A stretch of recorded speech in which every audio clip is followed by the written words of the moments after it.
नमस्ते सभी को, कैसे हैं आप? आशा है ठीक होंगे।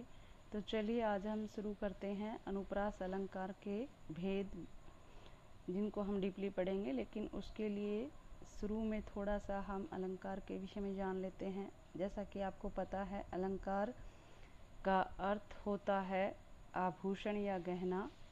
महिला जिस प्रकार से अपने आप को सुंदर दिखाने के लिए आभूषण पहनती है, ठीक उसी प्रकार कवि अपनी कविता की सुंदरता को बढ़ाने के लिए अलंकार तत्व का प्रयोग करता है। वो अलंकारों के द्वारा कविता को सुंदर बनाता है। तो कविता की सुंदरता कई तरीके से बढ़ती है, शब्दों के द्वारा भी, अर्थ के द्वारा भी, और दोनों को मिलाकर भी बनती है। तो शब्दालंकार के अंतर्गत आता है हमारा अनुप्रास अलंकार, और इसी के ही भेद आज हम जानेंगे कि अनुप्रास अलंकार के कौन कौन से भेद हैं और उनमें क्या अंतर है। तो सबसे पहला है हमारा छेकानुप्रास। इसमें क्या होता है कि जो वर्ण है वो शुरू का जो वर्ण होता है वो ही बार बार रिपीट होता है, क्रमगत आवर्ती होती है उसकी, उसको छेकानुप्रास कहते हैं। दूसरा प्रकार है वृत्तानुप्रास। वृत्तानुप्रास में वर्ण की स्वरूपगत और क्रमगत आवर्ती होती है, यानी कि उसका स्वरूप भी बदल जाता है और क्रम से तो वो होता ही है, तो उसको वृत्तानुप्रास अलंकार कहते हैं। तीसरा जो प्रकार है अनुप्रास अलंकार का वो है श्रुतानुप्रास। श्रुतानुप्रास में बच्चों क्या होता है कि उच्चारण स्थान, एक ही उच्चारण स्थान से उच्चरित होने वाले वर्ण, यानी कि एक ही उच्चारण स्थान से उच्चरित होने वाले शब्द के सब होने वाले वर्ण। जैसे कि आप देख रहे हैं, ये जो वर्ण है ये कंठ से उच्चरित होते हैं, ये तालव्य से उच्चरित होते हैं, ये मूर्धन्य से, ये दंत से, और ये ओष्ठ्य से यानी होठ से उच्चरित होते हैं। तो अगर एक ही वर्ग के सभी वर्ण उसमें आ जाएंगे या कोई 2 या 3 वर्ण से वो कविता बनती है, तो वहाँ पर श्रुत्यानुप्रास अलंकार होता है। जैसे त थ द ध न, अगर इन सभी वर्णों को लेकर के अगर हम कविता की रचना करें तो इनमें अधिकतर जो वर्ण हैं वो आ जाएंगे। तो ऐसी रचना को हम उसमें श्रुतानुप्रास अलंकार का प्रयोग करते हैं। अगला जो प्रकार है वो है बच्चों लाटानुप्रास। लाटानुप्रास क्या होता है, जब वाक्य की आवर्ती होती है, यानी कि कोई पूरा का पूरा वाक्य ही रिपीट होता है, पूरी की पूरी लाइन ही रिपीट हो जाती है, तो वहाँ पर लाटानुप्रास अलंकार होता है। अगला जो प्रकार है, पांचवा जो प्रकार है अनुप्रास अलंकार का, वो है अंत्यानुप्रास अलंकार। इसमें क्या होता है कि किसी पंक्ति का आखिरी शब्द सेम हो या फिर किसी शब्द का आखिरी जो वर्ण होता है वो सेम हो। इसमें दो बातें हैं, पंक्ति का आखिरी शब्द हो और उस शब्द का आखिरी वर्ण होता है वो सेम होता है, तो वहाँ पर अंत्यानुप्रास अलंकार होता है। ठीक है, कैसे होता है ये एग्जाम्पल से अभी हम समझने का प्रयास करेंगे। तो चलिए देखते हैं। पहले हम अलंकारों को ही देख लेते हैं, अनुप्रास अलंकार के कुछ उदाहरण देखते हैं, उसके बाद हम उसके प्रकारों के बारे में जानेंगे। तो अनुप्रास अलंकार, जैसा कि आपको पता है कि जब कोई वर्ण बार बार रिपीट होता है तो वहाँ पर अनुप्रास अलंकार होता है। आपको पता है अनुप्रास अलंकार में हम वर्ण को देखते हैं, यमक अलंकार में हम शब्द को देखते हैं, श्लेष अलंकार में भी शब्द को देखते हैं, पुनरुक्ति प्रकाश अलंकार में भी हम शब्द को देखते हैं। तो अनुप्रास अलंकार में ये ध्यान रखना है कि हमें वर्णों को देखना है। वर्ण कोई बार बार किसी क्रम में रिपीट हो रहा है तो वहाँ पर अनुप्रास अलंकार होता है। अब ये रिपीटेशन वर्ण का किसी शब्द का पहला वर्ण भी हो सकता है, किसी शब्द का दूसरा वर्ण भी हो सकता है, या लास्ट का वर्ण भी हो सकता है। उसी के कारण इस अनुप्रास अलंकार के आगे कई प्रकार हैं, तो वो हम देखेंगे। पहले हम अनुप्रास अलंकार के वर्णों को किस क्रम में रखा जाता है उसको देख लेते हैं। जैसे कल कानन कुंडल मोर पखा, तो यहाँ पर कै जो वर्ण है बार बार आ रहा है, इसके कारण यहाँ पे अनुप्रास अलंकार है। उसके बाद देखिए दूसरा उदाहरण, तरिणी तनुजा तट तमाल तरवर बहु छाई। यहाँ पर भी आप देख रहे हैं तय वर्ण है, यहाँ पे भी तय वर्ण है, यहाँ पे भी तय है, तय है, तय है। तो तय वर्ण की बार बार आवर्ती हो जाने के कारण यहाँ पर अनुप्रास अलंकार है। आगे देखिए, मुदित महीदल मंदिर आए, सेवक संधिव सुमंत बुलाए। तो यहाँ पर मैं वर्ण की बार बार आवर्ती होने के कारण और यहाँ पर स वर्ण की बार बार आवर्ती होने के कारण, यानी कि स वर्ण बार बार आ रहा है और ये मैं वर्ण बार बार आ रहा है, तो इनके आने से कविता में सुंदरता बढ़ जाती है और इसके कारण यहाँ पे कौन सा अलंकार है, अनुप्रास अलंकार। इसी प्रकार से बाकी उदाहरण हैं अनुप्रास अलंकार के। आप पॉज करके वीडियो को देखेंगे तो आपको अच्छे से समझ में आ जाएगा, एक या दो बार आप इसको देख लेंगे। जैसे अगला एग्जाम्पल देखिए, कालिंदी कूल कदम्ब की ढारन, है ना, तो यहाँ पे क वर्ण की बार बार आवर्ती हो रही है। इसी प्रकार से बाकी उदाहरण भी आप देख सकते हैं। अब ये देखिए, छोरटी है गोरटी या चोरटी अहीर की, तो यहाँ पर जो वर्ण है वो शुरू का नहीं है, बीच का नहीं है, लास्ट का वर्ण है। यहाँ पे भी ट है, यहाँ पे भी ट है और यहाँ पे भी ट है, तो ट वर्ण की आवर्ती हो रही है, लेकिन उसका क्रम बदल गया है। अब वो लास्ट वाला जो वर्ण है वो रिपीट हो रहा है, तो यहाँ पे भी अनुप्रास अलंकार ही होगा। इसी प्रकार से आप देखिए, कंकन किंकन नुपुर धुनि सुनी, तो यहाँ पर भी क वर्ण की आवर्ती हो रही है और यहाँ पे न वर्ण की हो रही है। यहाँ तो शुरू में हो रही है लेकिन उसका स्वरूप बदल रहा है। जैसे इस क के तो ऊपर बिंदी है, लेकिन इस क के ऊपर बिंदी के अलावा छोटी ई की मात्रा लगी हुई है। ठीक इसी प्रकार से धुनि सुनी में न वर्ण की आवर्ती हो रही है, तो ये भी अनुप्रास अलंकार का ही एक एग्जाम्पल है। ठीक है, उसके बाद देखते हैं बच्चों आगे अनुप्रास अलंकार के भेद कौन कौन से हैं। छेकानुप्रास अलंकार है, छेकानुप्रास अलंकार है, इसकी हमने परिभाषा देखी थी कि जब कविता में एक या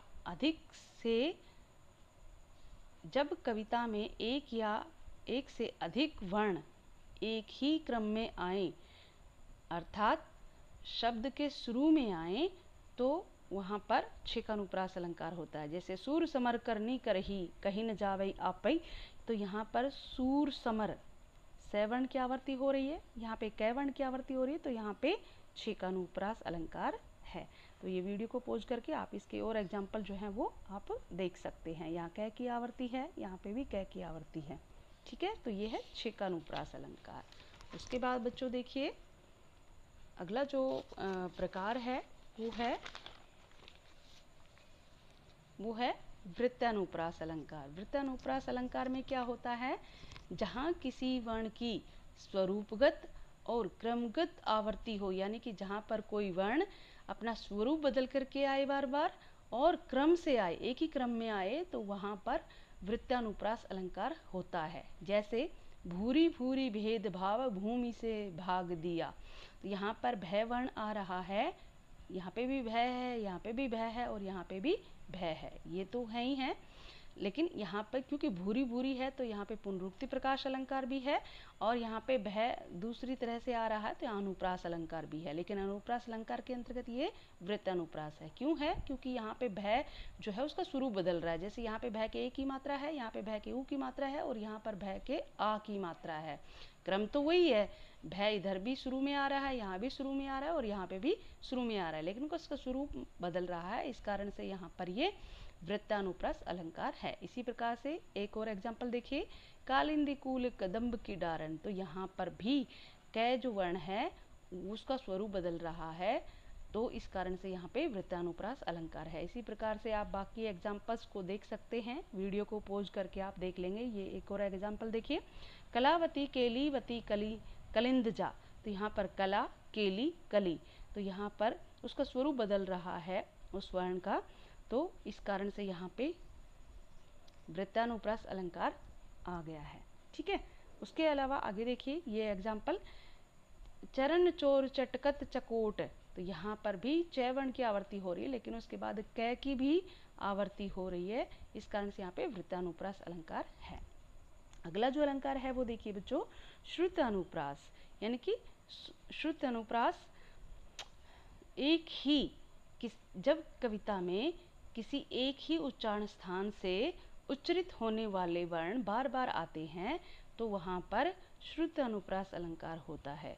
जैसे मान लो कंठ से उत्पन्न होने वाले वर्ण आ जाए, व्यंजन आ जाएं, तालु से उत्पन्न होने वाले व्यंजन आ जाएं, मूर्धा से उत्पन्न होने वाले और दंत से उत्पन्न होने वाले जो वर्ण हैं वो अगर उस कविता में उस लाइन में बार बार आ रहे हैं और उसके आने से कविता में एक सुंदरता आ जाती है, तो वहाँ पर श्रुत अनुप्रास अलंकार होता है। जैसे एग्जाम्पल देखिए, तुलसीदास सीदत निश दिन देखत तुम्हारी निठुराई, तो यहाँ पर आप देख सकते हैं यहाँ पे द वर्ण है, यहाँ पे भी द है, ये त है, न है, द, न, द, त, त और नी। तो यहाँ पर ये कौन सा वर्ग है? ये दंत्य वर्ग है। यानी दंत्य वर्ग के जितने भी वर्ण हैं त, थ, द, न, वो लगभग सारे इस पंक्ति में, इस कविता की इस पंक्ति में आ रहे हैं। उनके आने से जो कविता की सुंदरता बढ़ गई है, इस कारण से यहाँ पर कौन सा अलंकार है? श्रुत्यानुप्रास अलंकार है। इसी प्रकार से दूसरा एग्जाम्पल देखिए, दिनांत था दे थे दीननाथ डूबते, सधेनु आते ग्रह गवाल बाल थे। तो यहाँ पे भी दंत्य वर्ण के ही सारे वर्ण आ रहे हैं, जैसे था, द, है ना। तो इस कारण से यहाँ पे श्रुत्य अनुप्रास अलंकार है। अगला एग्जाम्पल देखिए, अगला उदाहरण देखिए उसका लाटानुप्रास का। लाटानुप्रास अलंकार अनुप्रास अलंकार का ही एक प्रकार है, जिसके अंदर क्या होता है, पूरे का पूरा वाक्य ही दोहराया जाता है, यानी कि पूरी की पूरी लाइन ही दोबारा आती है, लेकिन वो विराम चिन्हों के कारण या शब्दों के थोड़े से बदलाव के कारण ही उसका अर्थ बदल जाता है। तो उसको लाटानुप्रास अलंकार कहते हैं। देखो, अगर शब्द बार बार आया तो वो उसका सेम अर्थ हुआ तो पुनरुक्ति प्रकाश अलंकार के अंतर्गत आएगा। अगर शब्द का अर्थ अलग अलग हुआ तो वो यमक अलंकार आएगा। लेकिन अगर पूरी की पूरी लाइन ही चेंज हो, मतलब लाइन ही दोबारा रिपीट हो, तो वहां पर लाटानुप्रास अलंकार होता है। जैसे देखिए, पूत कपूत तो काहे धन संचय, पूत सपूत तो काहे धन संचय। यानी कि अगर पुत्र कुपुत्र है तो क्यों धन जोड़ना, और अगर सपूत है तो वो अपने आप ही जोड़ लेगा, उसके लिए जोड़ने की जरूरत नहीं है। दोनों ही कंडीशन में धन को जोड़ने की आवश्यकता नहीं है, यहाँ पे कवि ये कहना चाह रहा है। तो यहाँ पर पूरी की पूरी लाइन सेम है, सिर्फ यहाँ पे कपूत और सपूत में कै और से का अंतर है, इस कारण से पूरा अर्थ ही बदल जाता है। ठीक है। ठीक इसी प्रकार से आगे देखिए, पिय निकट जाके नहीं घाम चांदनी ताही। यहाँ पर पिय निकट जाके नहीं घाम चांदनी ताही, सिर्फ कोमा लगा देने से, अल्प विराम लगा देने से यहाँ पूरा का पूरा वाक्य जो है उसका अर्थ ही बदल जाता है। बाकी वाक्य सेम है, लाइन सेम है, लेकिन उसका अर्थ अलग अलग है। ठीक है। तो पॉज करके आप इस वीडियो को, इन एग्जाम्पल्स को देख सकते हैं। यहाँ पे भी लाइन सेम है और यहाँ पे भी लाइन सेम है। तो यहाँ पर एक और बात ध्यान देने की है कि इस अलंकार में, लाटानुप्रास अलंकार में, तो जो शब्द है वो आपको अधिकतर लाइनों में देखने को मिलेगा। तो जो शब्द है, जाके, जो, तो, ये शब्द आपको देखने को मिलेंगे। ठीक है। अब हम बात करते हैं लास्ट अलंकार की, अंत्यानुप्रास अलंकार। जो अनुप्रास अलंकार का लास्ट जो प्रकार है वो अंत्यानुप्रास अलंकार है। क्या होता है ये? जब कविता में किसी लाइन का, किसी पंक्ति का आखिरी जो शब्द है, उस शब्द का जो लास्ट वर्ण है वो अगर सेम आ रहा है, दूसरी लाइन का भी लास्ट वर्ण सेम आए और पहली लाइन का भी लास्ट का जो वर्ण है वो सेम आए, तो वहाँ पर कौन सा अलंकार होता है? अंत्यानुप्रास अलंकार होता है। यानी कि ये लाइन है, इस लाइन का ये आखिरी शब्द है और इस शब्द का ये आखिरी वर्ण है, ये सेम है, ये भी सेम है। तो जब किसी लाइन का आखिरी शब्द का आखिरी वर्ण सेम हो तो वहाँ पर अंत्यानुप्रास अलंकार होता है। ठीक इसी प्रकार से अगर किसी शब्द का आखिरी वर्ण आ जाए, बार बार रिपीट हो जाए, तो वहाँ पर भी कौन सा अलंकार होता है? अंत्यानुप्रास अलंकार होता है। जैसे कहत नटत रीझत खिजत मिलत खिलत लज्जियात। तो यहाँ पे आप देख रहे हैं तय वर्ण की बार बार आवर्ती हो रही है, यानी तय वर्ण बार बार आ रहा है, लेकिन ये तय जो वर्ण है ये किसी शब्द के लास्ट में आ रहा है, इस कारण से यहाँ पर ये अंत्यानुप्रास अलंकार है। तो इस प्रकार से बच्चों ये अलंकारों के प्रकार हैं, अनुप्रास अलंकार के। हमने एक एक करके देख लिए। आप वीडियो को पॉज करके इनको 1 से 2 बार देखेंगे तो अच्छे से समझ में आ जाएगा। अब एक बार हम मोटा मोटा इनको देख लेते हैं, अलंकारों को पहचान कैसे करनी है इनकी। अनुप्रास अलंकार में हमें सिर्फ वर्ण को देखना है।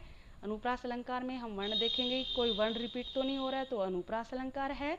यमक अलंकार में शब्द देखेंगे कि कोई शब्द 2 बार तो नहीं आ रहा है और दोनों बार उसका अर्थ अलग अलग है, तो वो यमक अलंकार है। श्लेष अलंकार को पहचानने का तरीका ये है कि शब्द कोई आएगा लेकिन वो एक ही बार आएगा और उसके अर्थ अनेक होंगे। ठीक है। पुनरुक्ति प्रकाश अलंकार को पहचानने का तरीका क्या है? कोई शब्द आएगा, 2 बार आएगा, लेकिन उसका अर्थ सेम होगा, सेम अर्थ होगा। जैसे बार बार गर्जन, वर्षण है मूसलधार, तो बार बार शब्द 2 बार आया, दोनों बार इसका सेम अर्थ है, तो पुनरुक्ति प्रकाश अलंकार। इसी प्रकार से उपमा अलंकार को पहचानने की बच्चों क्या है कि जहाँ पर जिस लाइन में, जिस कविता में सा, सी, से, सम, समान शब्द दिख जाएं, तो वहाँ पर हमने आंख बंद करके उपमा अलंकार कर देना है। ठीक है। रूपक अलंकार को पहचानने का क्या तरीका है कि जो शब्दों के बीच में हाइफन सा होगा, छोटा सा योजक चिन्ह आपको दिखाई देगा। उत्प्रेक्षा अलंकार को पहचानने का तरीका क्या है कि जिस पंक्ति में, जिस कविता में आपको ये शब्द मिल जाएं, मानो, मनो, जानू, जानो, जनो, ये मिल जाएं, तो वहाँ पर उत्प्रेक्षा अलंकार होता है। अतिशयोक्ति अलंकार की पहचान क्या है कि एक बात को बहुत बढ़ा चढ़ा के जब बताया जाता है किसी कविता में, किसी लाइन में, तो वहाँ पर अतिशयोक्ति अलंकार होता है।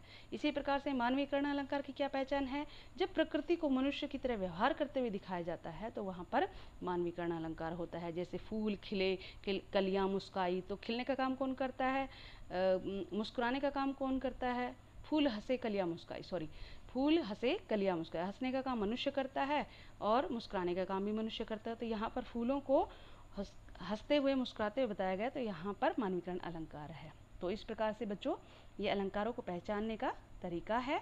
आप एक बार वीडियो को पॉज करके अच्छे से देख लेंगे तो आपको अच्छे से पहचान समझ में आ जाएगी। आशा है आपको ये वीडियो अच्छा लगेगा। अच्छा लगे तो इसको लाइक करना और सब्सक्राइब करना, ताकि आने वाली अगली वीडियो आपको पता चल जाए। तो आज के लिए इतना ही, आगे मिलेंगे किसी वीडियो में, तब तक धन्यवाद। जय हिंद, जय भारत।